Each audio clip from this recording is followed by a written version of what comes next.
I had a friend that used to tell me when I first came to Christ, what he does speaks so loud, I cannot hear a word he says. And it's all about me being an example and conducting myself in a way that's pleasing to God. I'm going to read from Colossians chapter 3.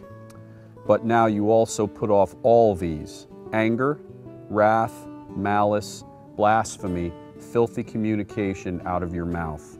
Lie not to one another, seeing that you have put off the old man with his deeds, and have put on the new man, which is renewed in knowledge after the image of him that created you. I had a problem with my mouth. I used to have a pretty filthy mouth, and I had children.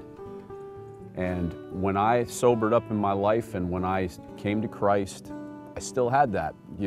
Just because I started to live a more spiritual and godly life didn't mean all that just falls off. I needed to be taught, and I needed to renew my mind, and I needed to be taught how to speak again.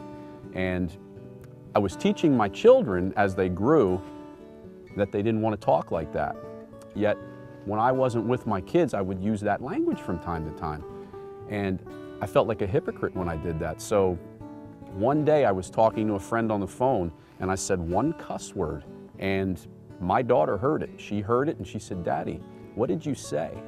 And it convicted me to a place where that scripture needed to become real in my life, and I had to remove things like that. I had already stopped lying to people, but I was still lying to myself. Little things like that.